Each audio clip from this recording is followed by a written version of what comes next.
Assalamualaikum warahmatullahi wabarakatuh. Berjumpa lagi dengan saya Eni Nurjana. Apa kabar kalian semuanya? Semoga kesehatan dan semangat belajar selalu menyertai kita sekalian. Masih dalam frekuensi belajar IPA, kali ini kita akan membahas materi IPA kelas 7 tentang perubahan fisika dan perubahan kimia. Nah, sebelum kita melanjutkan ke materinya, bagi kalian yang belum subscribe, jangan lupa nyalakan loncengnya agar mendapatkan notifikasi video terbaru selanjutnya. Nah, langsung saja yuk kita simak materi berikut ini. Nah, materi yang pertama adalah perubahan fisika. Apakah yang dimaksud dengan perubahan fisika? Kalian perhatikan animasi di bawah ini. Apa yang terjadi jika air dipanaskan? Nah, kalian lihat ketika saya klik di sana, air dipanaskan.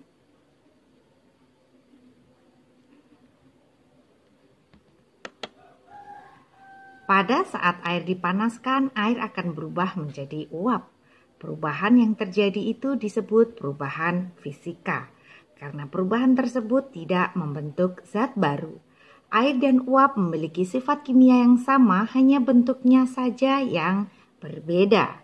Perubahan fisika adalah perubahan materi yang tidak menghasilkan zat baru. Ciri-ciri perubahan fisika antara lain tidak terbentuk zat baru, reversibel atau dapat memperoleh kembali zat semula, dan tidak terjadi reaksi kimia. Tahukah kamu apa saja yang menyebabkan terjadinya perubahan fisika? Perubahan fisika dapat terjadi antara lain karena perubahan wujud, perubahan bentuk, perubahan akibat pelarutan, dan akibat aliran listrik. Perubahan wujud, membadat atau membeku. Perubahan wujud dari cair ke padat disebut memadat atau membeku. Beberapa contoh proses membeku adalah perubahan air menjadi es batu. Proses pembekuan dapat terjadi karena proses kimia seperti mengerasnya semen cor, mengerasnya gips, dan lain-lain. Kemudian menguap. Perubahan wujud dari cair menjadi gas disebut menguap. Perubahan wujud zat dari cair menjadi gas dikarenakan zat cair memperoleh energi panas yang besar. Dengan adanya energi panas, maka zat cair akan mengalami pengembangan partikel. Artinya jarak antara partikel semakin berjauhan. Kemudian perubahan mencair atau melebur. Perubahan wujud dari padat menjadi cair disebut mencair atau melebur. Perubahan ini terjadi karena pertambahan panas suatu zat sampai pada titik lelehnya. Logam yang berwujud padat seperti besi jika dipanaskan sampai titik lelehnya, maka besi akan mencair. Beberapa contoh perubahan wujud dari padat ke cair lainnya adalah es batu yang mencair dan es krim yang meleleh. Menyublim. Perubahan wujud dari padat menjadi gas disebut menyublim. Beberapa materi dapat berubah dari padat langsung menjadi uap atau gas. Hal ini terjadi karena panas yang diserap materi tersebut sangat tinggi sehingga tidak ada kesempatan menjadi cair dan langsung menjadi gas. Contoh yang terjadi pada dry ice. Dry ice atau biang es merupakan karbon dioksida yang dipadatkan sehingga jika dikeluarkan dari tempatnya langsung berubah menjadi uap. Berikutnya mengembun. Perubahan wujud dari gas menjadi cair disebut mengembun. Perubahan ini bisa kita saksikan di saat kabut atau uap air yang berubah menjadi titik-titik air di pagi hari. Berikutnya adalah perubahan bentuk. Perubahan fisika karena perubahan bentuk dapat kita jumpai dalam kehidupan sehari-hari. Contohnya beras ditumbuk berubah menjadi tepung. Kemudian kayu gelondongan diubah menjadi meja. Kemudian juga serat kain diubah menjadi pakaian. Kemudian tanah liat diubah menjadi keramik. Selanjutnya adalah perubahan akibat pelarutan. Pada proses pelarutan, komposisi zat masih tetap, yang terjadi hanya zat tersebut larut dalam pelarut. Apabila larutan tersebut dipanaskan, maka zat semula akan diperoleh kembali. Contohnya adalah garam yang dilarutkan dalam air. Bila larutan dipanaskan, maka air akan menguap dan kristal-kristal garam akan tertinggal. Kalian perhatikan animasi berikut ini. Nah, ini adalah larutan garam yang dipanaskan. Nah, yang tersisa adalah kristal garam yang mengendap. Selanjutnya adalah perubahan akibat aliran listrik. Perubahan seperti ini dapat dilihat pada listrik yang menyebabkan kawat dalam bola lampu pijar menyala terang. Apabila aliran listrik diputuskan, maka kawat akan kembali pada keadaan semula. Jadi pada peristiwa tersebut tidak terbentuk zat baru. Baik kawat yang berpijar maupun kawat yang dingin mempunyai komposisi kimia yang sama. Kalian perhatikan perubahan pada kawat lampu berikut ini. Nah, kawat lampu berubah menjadi terang namun tidak membentuk zat baru. Kita memasuki materi perubahan kimia atau reaksi kimia. Perhatikan animasi berikut ini. Ya, kalian perhatikan korek yang dibakar. Batang korek api yang dibakar berubah menjadi sisa pembakaran. Meskipun didiamkan, sisa pembakaran tersebut tidak akan bisa kembali menjadi batang korek api yang utuh seperti sebelum dibakar. Batang korek api dan hasil pembakarannya memiliki sifat fisika yang berbeda. Batang korek api bersifat keras sedangkan sisa pembakarannya rapuh. Batang korek api yang berupa kayu terdiri dari selulosa sedangkan hasil pembakarannya merupakan unsur karbon. Peristiwa ini adalah perubahan kimia atau reaksi kimia, di mana perubahan materi menghasilkan jenis dan sifat materi yang berbeda dari zat semula. Kalian perhatikan tabel perbedaan perubahan fisika dan perubahan kimia berikut ini. Selanjutnya adalah perkaratan atau korosi. Pernahkah kamu melihat logam yang berkarat? Perkaratan merupakan bereaksinya logam dengan oksigen.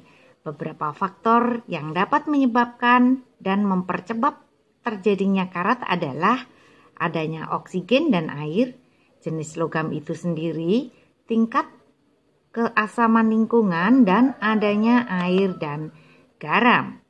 Logam yang terkena korosi bersifat rapuh dan keropos.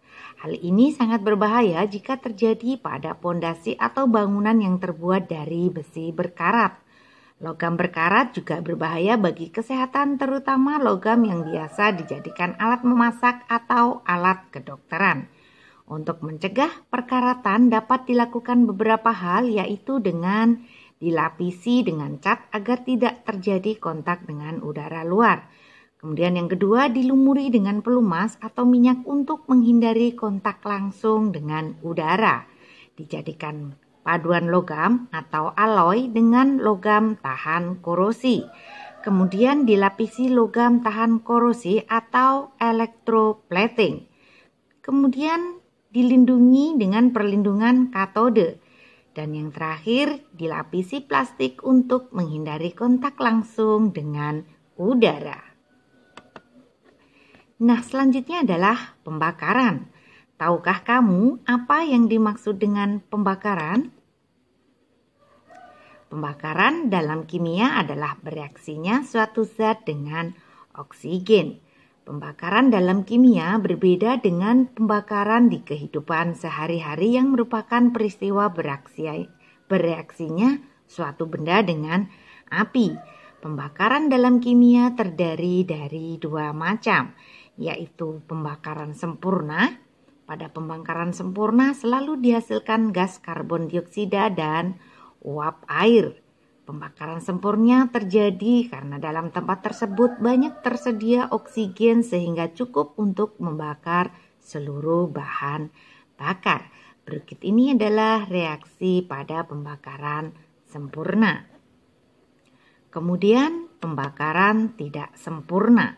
Pembakaran tidak sempurna selain dihasilkan gas karbon dioksida dan uap air juga dihasilkan gas karbon monoksida atau CO2.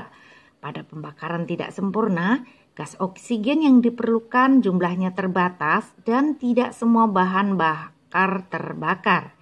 Pembakaran tidak sempurna dapat terjadi karena bahan bakar yang digunakan mengandung atom karbon yang panjang. Berikut ini adalah reaksi pada pembakaran tidak sempurna. Kalian bisa memperhatikan ya di bawah ini. Nah, proses pembakaran selalu menghasilkan panas atau kalor. Kalor berasal dari bahan bakar yang digunakan.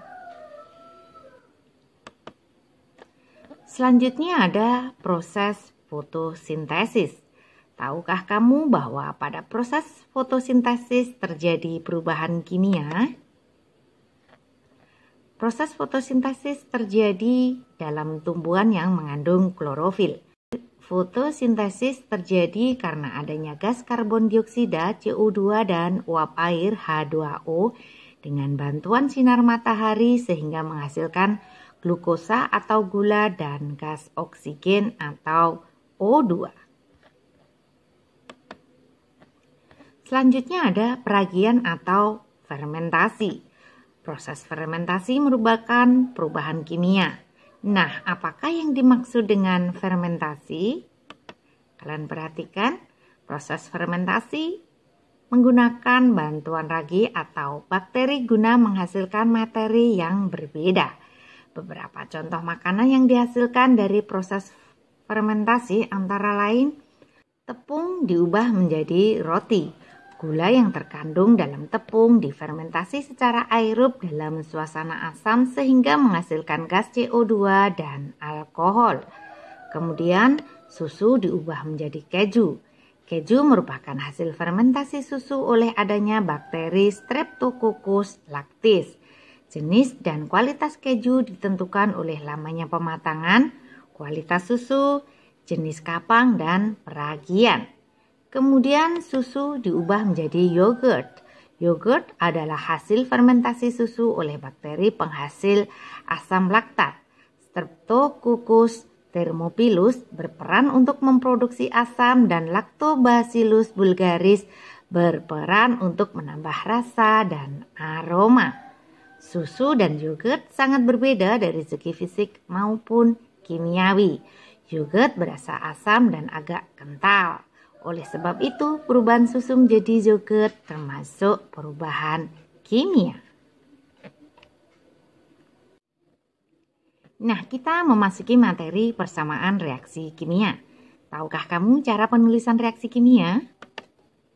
Secara umum, persamaan reaksi ditulis A plus B bereaksi menjadi C, di mana tanda plus artinya bereaksi, tanda panah artinya membentuk, A dan B disebut bereaksi atau reaktan, dan C disebut hasil reaksi atau produk. Contoh ya, kalian perhatikan, logam tembaga bereaksi dengan gas oksigen menjadi tembaga oksida. Dapat dituliskan sebagai berikut: tembaga ditambah gas oksigen membentuk tembaga oksida. Kemudian secara kimia dituliskan 2Cu ditambah O2 menjadi 2CuO. Dari contoh di atas dapat disimpulkan beberapa hal. Jumlah atom pada reaktan dan produk harus sama. Wujud zat dinyatakan dalam huruf miring di dalam tanda kurung. Kemudian indeks ditulis subskrip pada sebelah kanan unsur dalam senyawa. Kemudian koefisien ditulis di depan rumus kimia. Ya, semoga sampai di sini kalian bisa paham ya. Nah, selanjutnya untuk lebih jelasnya, ikuti langkah-langkah penulisan persamaan kimia di bawah ini. Logam magnesium bereaksi dengan larutan asam klorida membentuk larutan magnesium klorida dan gas hidrogen. Tuliskan semua rumus kimia zat yang terlibat reaksi kimia tersebut beserta jenis zatnya. Nah, kalian perhatikan magnesium ya sama dengan Mg, asam klorida sama dengan HCl, magnesium klorida sama dengan MgCl, dan hidrogen sama dengan H2. Nah, berikutnya adalah tentukan reaktan dan produk dari reaksi kimia tersebut. Kalian perhatikan reaktannya adalah magnesium dan asam klorida, kemudian produknya adalah magnesium klorida dan hidrogen. Nah, selanjutnya tulis persamaan reaksinya atau reaktan di sebelah kiri dan produk di sebelah kanan. Kalian perhatikan cara penulisannya ya. Mg ditambah HCl ya membentuk MgCl2 ditambah H2. Nah, kita lanjutkan. Samakan jumlah atomnya. Nah, penulisannya menjadi Mg ditambah 2HCl membentuk MgCl2 ditambah H2. Nah, ini tadi materi dari persamaan reaksi kimia. Kita menuju ke materi selanjutnya, yaitu ciri-ciri reaksi kimia. Yang pertama adalah terbentuknya endapan. Nah, kalian perhatikan animasi berikut ini. Nah, ini adalah kapur sirih dialiri gas CO2, kemudian air berubah menjadi keruh, ya. Terus selanjutnya muncul endapan kapur pada dasar tabung. Nah, bisa disimpulkan bahwa air kapur sirih yang tadinya bening akan berubah menjadi keruh ketika dialirkan gas karbon dioksida. Setelah didiamkan, maka pada bagian bawah tabung reaksi akan muncul endapan. Hal ini disebabkan oleh bereaksinya gas karbon dioksida dengan air kapur sirih sehingga membentuk endapan berupa kapur. Persamaan reaksinya adalah CO2 ditambah CaOH2 membentuk CaCO3 ditambah H2O. Nah, kalian perhatikan contoh reaksi kimia yang menimbulkan endapan berikut ini. Nah, selanjutnya adalah terbentuknya gas. Tahukah kamu reaksi kimia yang dapat menyebabkan munculnya gelembung gas? Beberapa reaksi kimia yang menghasilkan gas antara lain pita magnesium dan asam klorida. Kemudian logam tembaga dengan asam sitrat. Kemudian terjadi perubahan warna. Perhatikan gambar di bawah ini. Ini adalah gambar besi yang berkarat ya. Nah, perubahan kimia yang disertai perubahan warna dapat dilihat pada proses perkaratan besi. Pada proses tersebut, besi yang awalnya mengkilat berubah warna menjadi merah kecoklatan. Nah, persamaan reaksinya adalah 3Fe ditambah 2O2 membentuk Fe3O4. Jadi putih menjadi merah coklat. Nah, reaksi lainnya ya menyebabkan terjadinya perubahan warna ditemukan antara lain larutan kalium permanganat dan asam oksalat. Berikut ini adalah persamaan reaksinya.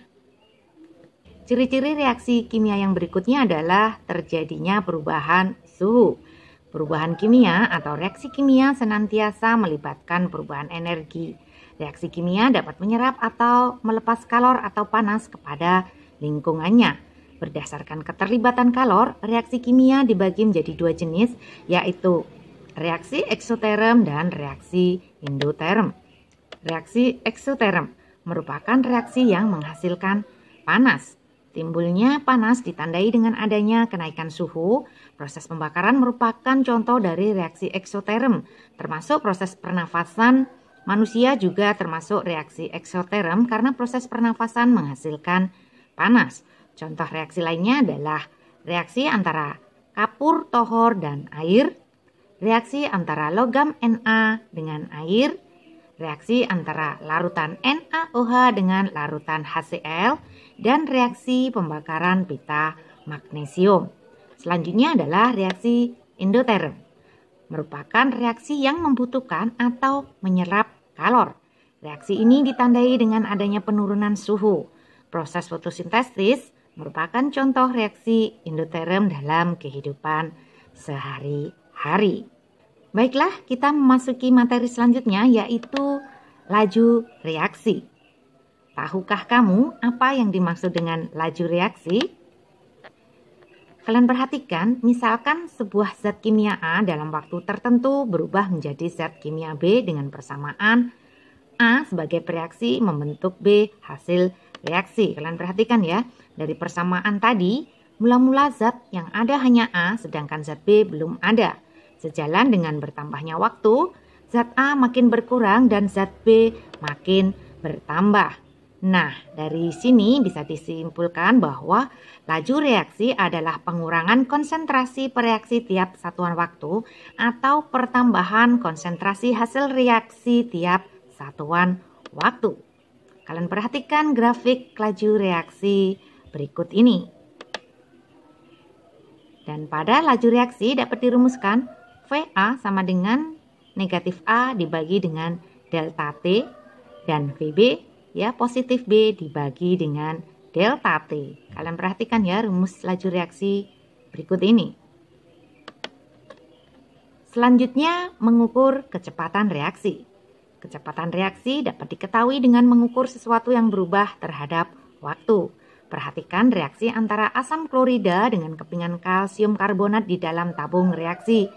Nah, persamaan reaksinya adalah asam klorida ditambah kalsium karbonat membentuk kalsium klorida ditambah air ditambah dengan gas karbon dioksida. Nah, untuk mengukur kecepatan reaksinya dapat dilakukan dengan dua cara, yaitu yang pertama, kecepatan reaksi diukur berdasarkan pengurangan massa zat. Kalian perhatikan, salah satu produk reaksi yang dihasilkan adalah gas karbon dioksida. Nah, ini adalah animasi dari karbon dioksida hasil reaksi menguap ya. Kemudian yang kedua, dengan cara kecepatan reaksi diukur berdasarkan pertambahan volume zat. Kecepatan reaksi juga dapat diukur berdasarkan jumlah karbon dioksida yang dihasilkan selama selang waktu tertentu. Hal ini dapat dilakukan dengan menampung gas karbon dioksida dalam silinder ukur. Kalian perhatikan ya, di sini ada animasi karbon dioksida hasil reaksi ditampung dalam tabung. Selanjutnya, pengendalian reaksi. Selain dapat diukur, kecepatan reaksi kimia juga dapat dikendalikan. Caranya dengan mengubah suhu reaksi, konsentrasi reaksi, luas permukaan sentuh, atau menggunakan katalis. Nah, mari kita lihat satu persatu ya, suhu reaksi. Nah, suhu dapat mempengaruhi kecepatan reaksi. Pada suhu tinggi, partikel reaksi bergerak lebih cepat. Makin tinggi suhunya, makin cepat pula partikel reaksi itu bergerak. Nah, akibatnya tumpukan antar partikel menjadi lebih sering sehingga mempercepat terjadinya reaksi kimia. Nah, kalian perhatikan ya, di sini ada yang suhu rendah dan di sini ada partikel yang suhunya tinggi. Nah, selanjutnya konsentrasi reaksi. Konsentrasi berkaitan dengan jumlah partikel yang terdapat dalam suatu zat. Zat dengan konsentrasi tinggi memiliki jumlah partikel lebih banyak daripada zat dengan konsentrasi rendah. Kalian perhatikan ya, ini ada animasi konsentrasi kecil dan di sini konsentrasi besar. Selanjutnya, luas permukaan sentuh. Ukuran materi atau luas permukaan sentuh mempengaruhi kecepatan reaksi. Untuk lebih mudah memahaminya, perhatikan animasi berikut ini ya. Kayu yang telah dibelah-belah lebih mudah dibakar, lebih mudah terbakar. Nah, dengan membelah kayu, maka luas permukaan kayu yang mengadakan kontak dengan api menjadi lebih besar. Jika yang dibakar masih kayu gelondongan, maka luas permukaan kayu yang kontak dengan api lebih kecil sehingga api sulit membakar kayu. Dan yang terakhir adalah katalis. Katalis adalah senyawa yang dapat mempengaruhi kecepatan reaksi. Meskipun katalis berperan mempercepat reaksi, tetapi katalis tidak ikut bereaksi. Untuk lebih jelasnya, perhatikan contoh berikut. Ya, A ditambah B ditambah Z membentuk AB plus Z. Nah, perhatikan ya, di bawah ini ada tabel katalis dan juga kegunaannya. Di sana ada besi dan ada platina. Nah, demikian tadi pembahasan materi tentang perubahan fisika dan perubahan kimia. Semoga bermanfaat. Terima kasih. Wassalamualaikum warahmatullahi wabarakatuh.